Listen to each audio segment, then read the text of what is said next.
পুরো পৃথিবী জুড়ে ছড়িয়ে আছে প্রায় 9 মিলিয়নের মতো প্রাণী। প্রতিনিয়ত আমরা যেসব প্রাণী দেখে আসছি সেগুলো কোনোভাবেই আমাদের কাছে অদ্ভুত বলে জন্য, কিন্তু এর বাইরে অদেখা যত প্রাণীকুল রয়েছে তার অধিকাংশই আমাদের কাছে বিস্ময়কর সৃষ্টিকারী, অনেক ক্ষেত্রে ভয়ঙ্করও হতে পারে। আমাদের না দেখা যত অদ্ভুত প্রাণী রয়েছে তাদের অধিকাংশরই বসবাস সমুদ্রে। এরা ভিন গ্রহের মতোই এবং বৈচিত্র্যময়। আজকের এই ভিডিওটি এইরকমই কিছু অদ্ভুত সামুদ্রিক প্রাণী নিয়ে তৈরি করা হয়েছে। তো চলুন বেশি কথা না বলে দেখে আসি সেই সকল অদ্ভুত প্রাণী। ভিডিওটি শুরু করার আগে আপনি যদি আমাদের চ্যানেল নতুন হয়ে থাকেন অবশ্যই আমাদের চ্যানেলটি সাবস্ক্রাইব করে পাশে থাকা বেল আইকনটি অন করে দিবেন। Number 1, the narwhal. আমাদের কম বেশি সবারই ইউনিকর্ন সম্পর্কে ধারণা আছে। কল্প কাহিনী বা রূপকথার উড়ন্ত ঘোড়া, যার মাথা বড় এবং লম্বা একটি শিং আছে। কিন্তু কে জানতো এই রূপকথার ইউনিকর্ন সমুদ্রের নিচে ঘুরে বেড়াবে? নরল নামক এই তিমি মাছ, যার মাথায় ইউনিকর্নদের মতোই রয়েছে বড় একটি শিং। কিছু সংখ্যক লোক এটা বিশ্বাস করেন যে ইউনিকর্ন আর তিমি মাছ সংকয় প্রজাতির, যদিও তা সম্ভব না। ইউনিকর্নদের অস্তিত্ব শুধু কল্পনা অবধি সীমাবদ্ধ। তবে সমুদ্রের নিচে থাকা দ্য নরওয়াল নামক ইউনিকর্নদের অস্তিত্ব ঠিকই আছে। প্রাণী হিসেবে এরা বেশ অদ্ভুত। নাম্বার 2, গ্লুকস আটলান্টিকাস, নীল ড্রাগন। ব্যক্তিগতভাবে এই প্রাণীটিকে আমার বেশ পছন্দ হয়েছে। নীল রঙের এই প্রাণীগুলো আকার আকৃতির দিক থেকে অনেকটা কাল্পনিক ড্রাগনের মতো। এরা সাধারণত খোলস ছাড়া হয়।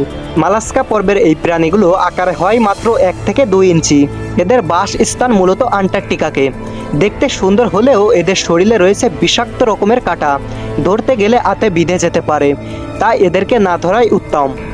নাম্বার 3, ওকেসেফিলিস ডাভেনিয়া, যার বাংলা অর্থ দাঁড়ায় লাল ঠোঁটলা ব্যাটফিশ। এই টুকটুকে লাল ঠোঁটলা ব্যাটফিশের বাসস্থান মূলত আমেরিকা মহাদেশের উপকূলীয় অঞ্চলে। প্রথম দেখলে এই মাছটাকে আপনার কাছে কোনো রাগী মহিলা বলে মনে হতে পারে, যে ঠোঁটে গাঢ় লিপস্টিক লাগিয়ে আপনার দিকে রাগান্বিতভাবে তাকিয়ে আছে। যদিও প্রথম দেখায় এই মাছটাকে আমার কাছে মাঝে দেখালার প্রতিবিম্ব মনে হয়েছে। এরা মৎস্য প্রজাতির মধ্যে থেকেও সাঁতার কাটতে জানে না। সারা জীবন সমুদ্রের নিচে হেঁটে এবং ছোটখাটো চিংড়ি ও অন্যান্য মাছ খেয়ে এরা জীবন ধারণ করে। Number 4, the blue parrot fish, সমুদ্রের নিচে টিয়া পাখি। দেখতে হুবুহুবু টিয়া পাখির মতো, শুধু এদের গায়ের রংটা নীল। পাখির ঠোঁটের মতো উহুবু ঠোঁট নিয়ে এরা ঘুরে বেড়ায় সমুদ্রের তলদেশে। সমুদ্রের প্রাণীর মধ্যে এরা অন্যতম বৈচিত্র্যময়। আরেকটি আলাদা বৈচিত্র্য এদের অন্যান্য সামুদ্রিক জীব থেকে আলাদা করে রেখেছে, আর তা হলো এদের গায়ের রং। এদের মতো নীল রঙা প্রাণী সমুদ্রে আর একটিও নেই। এরা সাধারণত 30 থেকে 75 সেন্টিমিটার পর্যন্ত লম্বা হয়ে থাকে, তবে কিছু সংখ্যক মাছ প্রায় 1 থেকে 2 মিটার পর্যন্ত লম্বা হয়। নাম্বার 5, গালভিন হাঙর। মাছটা আমার কাছে বেশ ভয়ঙ্কর এবং ইন্টারেস্টিং লাগে। গভীর সমুদ্রের অন্ধকার জগতে এদের বসবাস। বাচ্চা থেকে বুড়ো যে কেউই এদের চেহারা দেখে ভয় পেয়ে যাবে। লিভিং ফসিল নামক পরিচিত প্রাণীটি কোনো এলিয়েন না হলেও অতি ভয়ঙ্কর, এবং এটিকে কোনো এলিয়েনের নামে চালিয়ে দেওয়া যায়। গালভিন হাঙর নামের এই প্রজাতি মিটসুকন্ডি পরিবারের বেঁচে থাকা সর্বশেষ প্রজাতি। এদের উচ্চতা প্রায় 10 থেকে 13 ফুট পর্যন্ত হয়ে থাকে। এদেরকে দেখতে অতি ভয়ঙ্কর মনে হলেও এরা সাধারণত আক্রমণাত্মক হয় না। নাম্বার 6, লিবিয়া বা বক্সার কাঁকড়া। এই ক্ষুদ্র আকৃতি বিশিষ্ট বক্সার কাঁকড়া দল লিবিয়াগণের প্রায় 10 রকম প্রজাতি নিজেদের অন্তর্ভুক্ত করে রেখেছে। এদের আরও বিভিন্ন নাম রয়েছে, যেমন বক্সিং কাঁকড়া এবং পমপম কাঁকড়া। এরা সামুদ্রিক অন্যদায়ের সাথে মৃতজীবী হিসেবে বসবাস করে।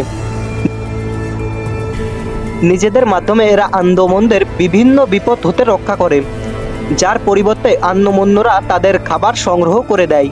Number 7, number 8, স্ট্রোপ্লেন্স। এরা আয়তনের দিক দিয়ে অতি ক্ষুদ্র প্রাণী। সমুদ্রের তলদেশে এদের বসবাস। স্ক্রোটেস সামন্টিক্স নাম হলেও এদের অন্য আরেকটি নাম আছে, সি পিগ বা সমুদ্রের। তো বন্ধুরা, এই ছিল আজকের ভিডিওটি কেমন লাগলো সেটি নিচে অবশ্যই কমেন্ট বক্সে জানাবেন, এবং ভিডিওটি যদি ভালো লেগে থাকে অবশ্যই ভিডিওতে একটি লাইক করে আমাদের চ্যানেলটি সাবস্ক্রাইব করে দিবেন।